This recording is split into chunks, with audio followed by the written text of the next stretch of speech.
starting the back row, Tim Roth. Demian Bichir. Channing Tatum. Bruce Dern.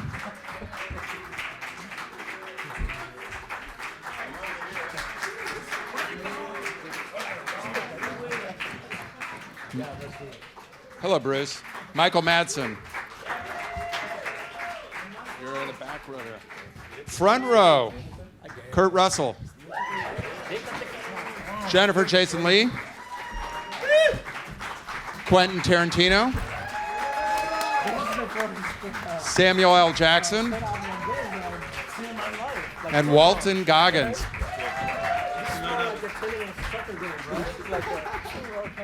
Ooh, it's levels. Yeah. You guys look very sharp. I invited you guys to this telethon for a reason. We have your backs covered. Where's Jerry Lewis? Levels. Kurt, do you and Jennifer sit next to each other at everything? Is that right? Are you still chained? Rough for us because we usually we're the Mine other works. way around. But we're good. We're good. Quentin, I'm going to start with Quentin. Quentin, thank you guys for coming and thank you for your patience. I want to ask a question about Ultra Panavision. Obviously, it's epic in scale in terms of what it gives you in the frame, but I want to talk about what it gives your actors in terms of intimacy, in terms of the close-ups, in terms of the relationship of one actor to the other, and what that means to you as a filmmaker to be able to shoot actors in 70 millimeter. Well, you've actually kind of answered kind of your own question a little bit. No, because literally that is the one of the tricks that I thought about was the intimacy that it provides you in particularly in close-ups. I mean, I've shot a lot of close-ups of this man right here, but I've never shot them as beautiful as I did in this movie. I mean, there is a. I mean, I think you find yourself taking backstrokes in his eyes. All right, I mean, it's just So awesome. yeah, it's just the way it is, you know. But one of the things that I remember when I did the film, when it was reported that I was going to do it in this format, people were actually speculating, and I guess I understand it. They were like, "Well, yeah, okay, that sounds all really great, but why would he do it for a thing that's just so set bound?" And you know, I think that's actually just kind of not a very profound thinking when it comes to 65 millimeter. That it's basically just for shooting travel logs or shooting mountain sceneries and nature and stuff. I actually felt that, especially in bringing it into Minnie's haberdashery, if the film isn't suspenseful, i.e. the pressure cooker situation of what's going on in the movie, if that's not part of it, if the threat of violence and the pressure cooker situation if the temperature isn't always getting upped a notch every scene or so, then the movie's going to be boring. It's not going to work. And I actually felt that the big format would put you in Minnie's haberdashery. You are in that place. You are amongst those characters. And I thought it would make it more intimate when I got in close with them. But the other thing that I thought would be very, very important is there's always two plays going on in this movie. Once you're in Minnie's in particular, there's two plays going on at all times. There's the characters that are in the foreground of any given scene, and then there's the characters in the background. And you always have to be keeping track, especially in this scenario, of where everybody is. It's like they're pieces on a chessboard, and you always have to see it. And so maybe it might be Chris Mannix and General Smithers who are dealing, but you're also clocking Joe Gage at his table, and you're clocking John, Ruth, and Daisy at the bar, and that becomes important. Unless I don't want it to be, unless I want to cut them out and not show it to you. But I think that helped ration up the tension as things went on. And for the actors themselves, I mean, one of the limitations about 70 typically is that the magazines are very short, a little wonky, but it means you have very short takes. But you were able to equip your cameras with a lot more film so you could shoot your actors for 6 and 7 minutes at a time. Is that right? Even longer than that. I mean, Panavision came up with 2,000-foot mags, all right, where we were able to shoot it for 11 minutes at a time. Which, I mean, I can't even imagine doing this material if we had to break it up in 4-minute goes. We had to do it like that. I mean, the only real big limitation that I had as far as my shooting was the Weinsteins were very generous with me, so I didn't have to dole out the footage in a certain way. I mean, I wasn't completely cavalier about it, but I didn't really change my shooting style for it, and that wouldn't have been the idea, is to completely change my shooting style. So I shot the way I wanted to shoot. However, the only real disadvantage I felt at the time, but then I don't feel now, was we weren't able to get a zoom lens. And I had really gotten used to using a zoom lens and the little zoom creep. I've really gotten used to that. But actually, that was also kind of a nice thing to not actually to be forced to not use all the tools that you've gotten used to from time to time and be able to work in a different way. I want to ask this question to Demian, Channing, and Jennifer, whoever wants to answer it. You guys are all virgins to a Quentin set, rookies, what do you want to call it, neophytes. When you're asking the other actors, Rookies, neophytes, amateurs, first time, bottom Loser, of the list, beginners. bottom of the totem pole, practically interns. Water boys. describing Channing's acting career. They paid me. All those are actually Channing's got his hand up. factual for me. Okay, you get the drift. Here's my question. I'll let Channing answer this one. Oh, thanks. What do you want to know from the other actors about what to expect, and what is surprising about being on a Quentin set that's different from other movie sets? Well, first off, it is an actual alumni to, I think, be in a Quentin film, and you really feel that all these guys have worked together a lot, and it is a unique experience to be in a Quentin movie, I can promise you. And you're really intimidated, but every single person was so. I mean, Sam, I did my first movie ever with Sam, and to come full circle like this is pretty extraordinary. I think on the first day, I must have looked so geeked out because the very first shot was this crazy the 360 one, yeah. like, and I'm just like wide-eyed and trying to figure out like not to screw up, and Tim goes, "Yep, you're about to be in a Quentin Tarantino shot." And I was like, "Shit, pull it together, Chan! Like I don't look so like scared." But it was amazing. I mean, every single person here is people that I admire greatly, and it was a learning lesson every single moment. Can I just add one thing to that was funny? I told him on when we were in rehearsal, I go, "You do realize you get to shoot Coach Carter, don't you?" I hadn't thought about that. Holy shit, I get to shoot Coach Carter. Wait, All those suicides. Yeah. Got your back now, Sam. All those suicides. All those push-ups. Channing hasn't seen the film yet, so you're kind of spoiling it there. His bad. I was there for some of it. Okay. I want to ask Jennifer and Kurt about, are you guys, and I said this when we came in, maybe your mics weren't on, do you guys always still sit side by side, and were you side by side throughout the show? Meaning when the cameras weren't on, did you try to actually chain yourselves to one another? This is probably the first time we've ever sat like this. This is very uncomfortable. I was thinking that, yeah, you're on the wrong, side. Complaining about it. We're just before you the know thing what? started. We're starting to go with it, and I say bullshit. Let's change it. We'll give you 2 seconds. We're gonna just All right, yeah. Now it's okay. Yeah. Yeah, it feels good. All's right with the world. Yeah, that was weird. I almost felt like I was on a date or something. This is much more right. But Kurt, after your character is no longer among the living, is that still you lying on the floor there? Yeah, I'd spent 4.5 months chained to Jennifer, and it felt very strange, the concept of people starting to drop like flies, and the actors that had been there for us were not going to be there for them. It just felt really weird. Aside from the fact that I had a really good ticket, a front row seat to watch all these guys and not have to worry about lines, and I just listen to it and watch it be played out. But I wanted to be there for her to do whatever she needed to do. Look, in the movie, I'm dead for whatever period of time it is. It's not 3 weeks or however long it took us to do it. So for her, if she felt like she needed to paw John Ruth, that's going to be different than a dummy. And I knew that by being there and by continuing the day-to-day that we all had, talking to each other, and it just was something that had to happen. Until that sleep.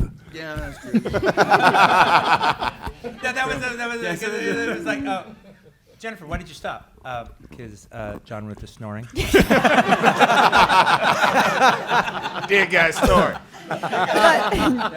Can't deny it. But honestly, like, they had a dummy for him. It was 30 degrees in that room, you know? So they had a full dummy with a full face cast, beautiful, like you couldn't tell from far away. I mean, Walton has a lot of videos with that dummy. The video sat in a chair in the makeup room, and different people would go up and just slap John Ruth. And I'd send him like, okay, here, bam, or I've just like seen that play with his video. mustache. I might have a lot of pictures of doing that. I Like might his not. dick in its mouth. I don't want to say that, but now that you mention it, Private film.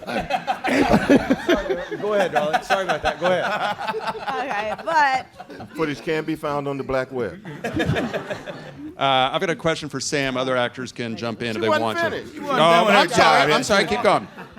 I do want to say one thing, which is I couldn't have done that scene without him there. And that's really was 3 weeks of like 16-hour days lying on a cold floor. But I needed him, and he was so there for me, and it's just like it really, really touched me because as much as Daisy wanted to kill him, you know, be careful what you wish for. And I would never have really, truly experienced that had he not been there for me to paw and miss and feel the heat leaving his body. So that's only Kurt. Oh. We have something to announce.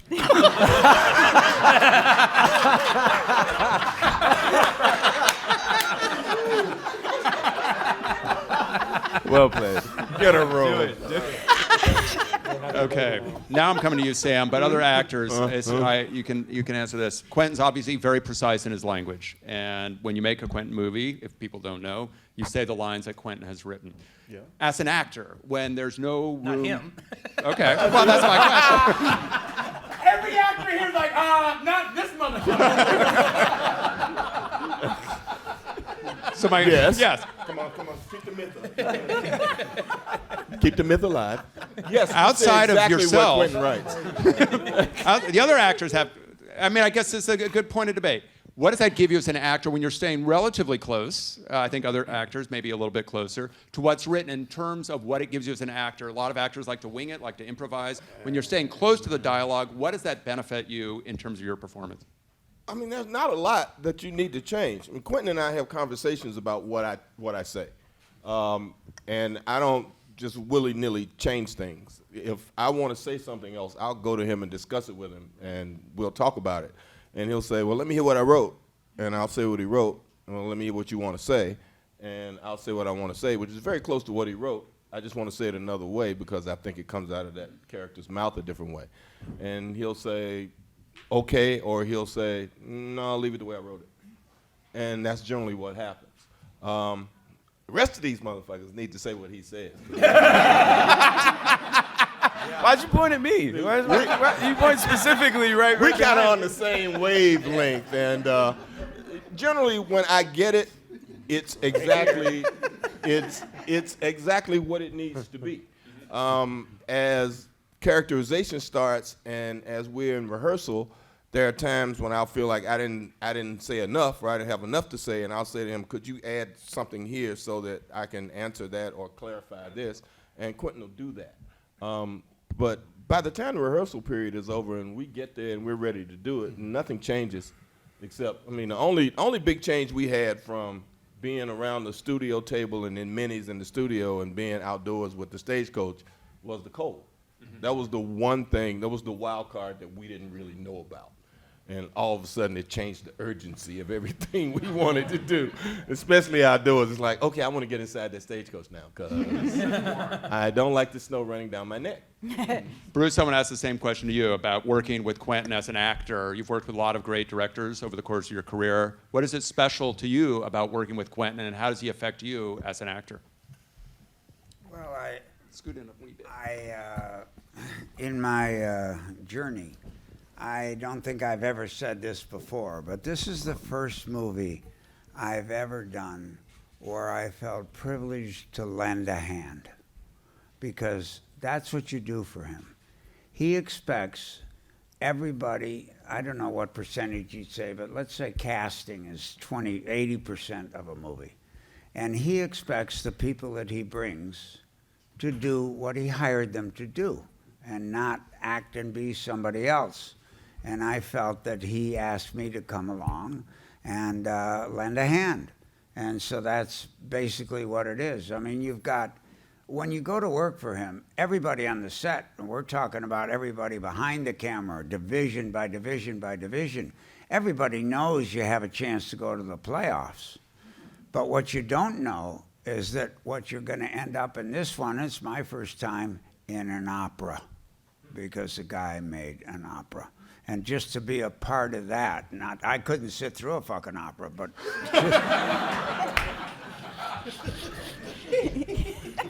I want to turn it over to some audience questions, some press questions. We'll try to move it along. I'll go here, and be sure to include our back row. We got a lot of people up here. So the shorter the better, so we can get to as many as possible. Hang on one sec, we have Mike. Question for Quentin. As a filmmaker, you're always more interested in the past, whether it's historical periods or cinematic styles. I just wondered if you ever have a hankering or how you think you'd tackle it if you looked in the other direction, not necessarily making a film set in the future, but adapting your style away from westerns and the cult genres we know you for.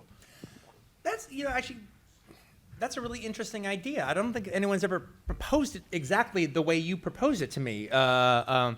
Everyone always talks about the science fiction genre in particular, which always makes me think about people in spaceships, and that's not. And I can appreciate that, but that's not really where I think my dramatist aspect lies. However, the way you've posed it before, I don't think I've ever thought about it as far as like dealing with a future society like ours. But what would that entail, and what would it mean to jump 20 years or 50 years or 100 years in the future, and literally look at it from that point of view? I've never really thought about that before, but it's a profound thought, I have to admit. Let me ask you a corollary of that. Does making a period film allow you the ability to comment on the present in ways that a present-day film doesn't? Yeah, well, I think there's definitely a case where if you when you try to deal, I'm not saying it's a bad thing to do, but when you try to deal with prescient themes in the present, that is what you're doing. That is the railroad you're building, and that's where that train is going.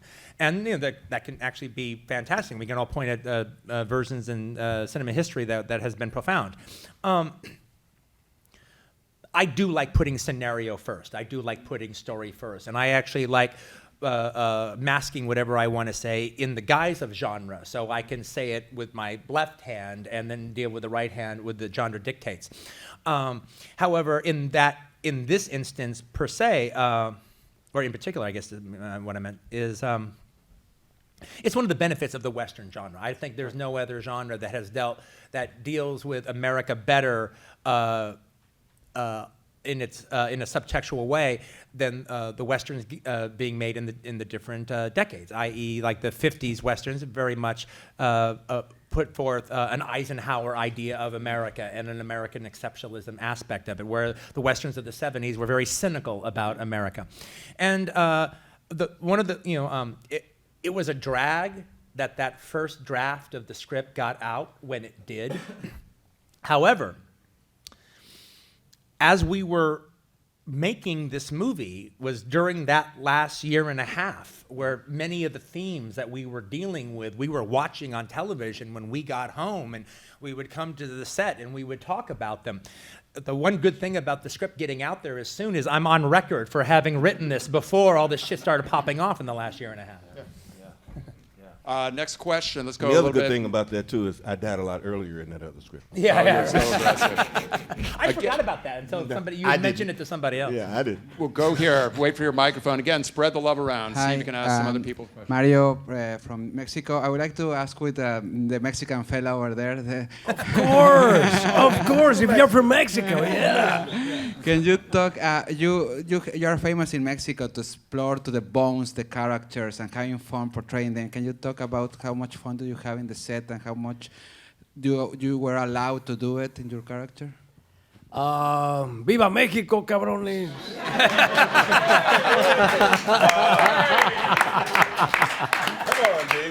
Yeah, hello, Trump.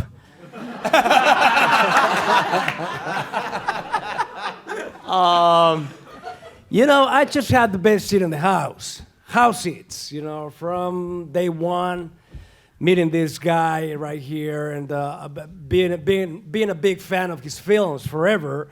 It was just great to see how, to see him in action and see him how he does what he does. And then I remember having this first table reading with all these beautiful actors reading those lines. That was, for me, a beautiful ride. And I still have the best seat in the house, I'm just having a lot of fun. And you need a crazy director, a free director, a director that's not afraid of taking risks in order to help you get, where you want to go. So that's pretty much what we did. Good question. I'm going to go here. Go ahead. Yep. Wait for the mic.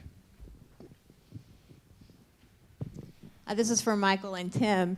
You guys have been with Quentin from the very beginning. So what's a then and now situation for Mr. Tarantino? Michael's ready. Well, at least we didn't get stuck together this time. Tim and I embraced each other on the set of Reservoir Dogs, and we had both so much blood on our bodies that we were stuck together. And we were stuck together like more than we wanted to be. It was like the hug that lasted a little too long. and they actually had to use a garden hose to separate us. Yeah. So it was good in our deaths this time that we were on opposite sides of the room. But I enjoyed so much watching Tim and watching him find his character. I think back in the dog days, I was a young man and I was very naive. I didn't know what the hell I was doing. Not that I do now, but I enjoyed watching Tim, and I enjoyed watching him much more than I would have remembered from the years before. That's what changed for me, is I grew to appreciate and watch him, how wonderful he is, as a friend also. Tim? Come on, buddy. Stop that. He's all right. He's all right. No tears. No, it's been a trip. It's been a trip. It was kind of a weird sensation to be the old school, the old boys coming in, because Sam's been around as much as I have around Quentin. But it was I have had a long break. I didn't make it back in since sort of Forums and Pulp Fiction. So for us it was kind of a Four rooms. Sorry. But so I didn't know the new kind of version of how he filmed and the kind of atmosphere that on set that he's encouraged and developed. It was brand new for me. So it was almost, in a sense, like coming to Quentin fresh again. It was wonderful. Quentin, are you writing for specific actors for most of the roles, some of the roles? Yeah, in this case, everybody here that I'd worked with before, I wrote for them. Okay. In that case, the wild cards were Domergue and Bob and Jody. Next question. Let's go here. Go ahead. Yep. Wait for the mic. My question is for Walton. What's the over/under on whether your character in Hateful Eight is related to your character in Django? I'll say it again. I'm What's sorry. the over and under on whether? What's the over and under on whether or not your character in Django is related to your character in Hateful Eight? Wow. Yeah. Maybe that's that's his uncle or something like that. Yeah. What a shitty family. What a shitty group of people. God. Just wouldn't want to have them over The for worst family in Thanksgiving. America. America. The Borgias of America. You said something earlier that was so interesting to me. You talk about Quentin and people talk about Quentin's dialogue but from an actor's perspective. But you have to understand, this is like finding like gold in a river. This is like panning for gold, like in the gold rush days in California. When you come across this, when you get this invitation, and it was one day in particular. This is a great story. there was one day in particular where I read this stuff like 300 times. We all do. And Quentin said at the outset, he said, you need to know these words, as every actor up here does. Not just so that you can be ready at any given moment to kind of go wherever it is in the story, but so that you can give this man 100 different versions if that's what he needs in order to reach his vision, right? And that's just kind of what I do. That's how I look at it. And there was one day in particular where Quentin gave me a monologue, and it was just like a page. And I've spent 14 years in television. Learning 10 pages from me, like in an hour, is no problem. But this is Quentin Tarantino dialogue. And it started off in the morning. I got it first thing as soon as I got there, right after our coffee, we have a coffee club in the morning. And so I'm sitting there, man, I'm having the best fucking day. I know 150 pages of this script. I know everybody's shit. And then I get this thing. It's like from Coco, who just kind of comes up and says, oh, hey, Quentin wants you to say this later on today. And it's like here, right? It's the whole thing. And it just like freaked me out, and like it brought me down. It was like, because it's like, oh fuck, really? Now I got to get up from the coffee, and I start walking around, and people see that I'm freaking out a little bit. And Tim says, hey man, what's wrong with you? I said, look, I got this right here. I got this today. I got this today. He said, you got that, man. No, I don't. I don't fucking have this. and then Kurt, like literally an hour later, and I'm just pacing around back and forth. And Kurt said, "Hey man, what's wrong with you?" I said, "This, man, this." And he said, "You got this." I said, "No, I fucking don't."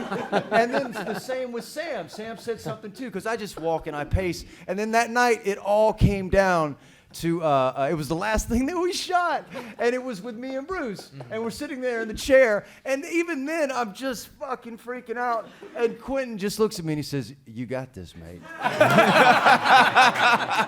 Iman Radwan with Rolling Out. This is for Quentin. In a sense, right here. Oh, there you go.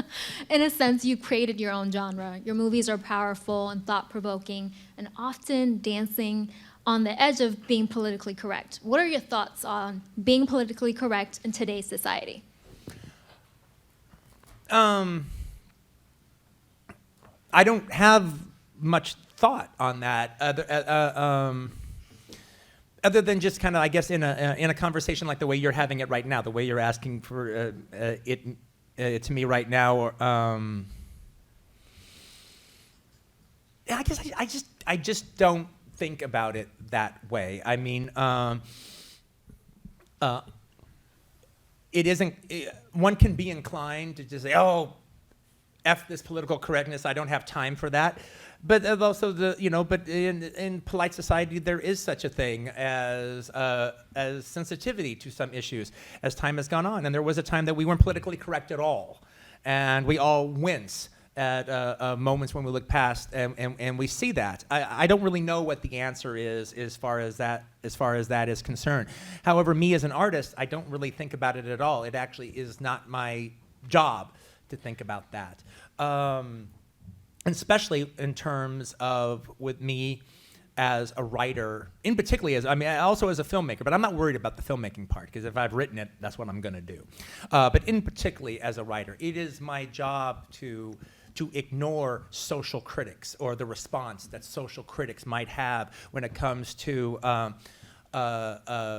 the opinions of my characters, the way they talk, or anything that can happen to them. I mean, we can talk about we can talk about the race stuff, which we've actually talked, but I'm sure some people here sitting in the room might be uncomfortable about the violence that is handed out to Jennifer's character. And actually, I'm playing with that in the course of the movie. When she gets that cracked in the head by John Ruth at the beginning of the movie, that is meant to send a shockwave out through the audience. And you're meant to think. You're not necessarily meant to like Domergue in that moment, but you are meant to think that John Ruth is a brutal bastard at that moment, because that does seem like a rather overreaction to what she did and what she said. Now time goes on, and you see how you feel about the characters, but it's meant to do that. But there is this aspect of the way this story works in general is I have trapped 8 people, actually 9 people if you include OB. He's not part of the Hateful 8 because he's not hateful. All right, the Hateful Eight and OB. All right, would be the Gabby Hayes. yeah. But the thing is, though, but the way the story works, part of the actual, that tension that we're talking about, the pressure cooker that we're talking about, and because of where I'm coming from, in that vaguely-esque, Peckinpah-esque way, to some degree or another, is anything can happen to these guys. Anything can happen to these characters. Any piece of outrageous violence could happen to them. And there is, and I paint in a system where there aren't color book lines. I can cross those lines. The way graphic novels, I don't mean graphic novels as in a comic book, but the way novels that deal with violence kind of almost seem to go anywhere in a way that movies aren't allowed to go. And so in that scenario, I'm going to make it that, 7 of these characters, anything can happen to them. But when it comes to this 8th character, I have to protect her because she's a woman and they can't have the destiny that it can happen to any of these other characters. No, that goes against the entire story. I'm not going to think like that. And when I think of, I guess, basically an artistic hero in that, predecessor when it comes to that, I think of somebody like Ken Russell, who was who was raked over the coals by the press in England constantly for the boundaries he pushed. And he said, do they let these people get you down? And he goes, I don't think about them. I can't think about them. It's my job not to think about them because I believe in what I'm doing 100%. And I am doing what I'm doing. If you don't like it, don't go see it. Well, way to end. Thank you, guys.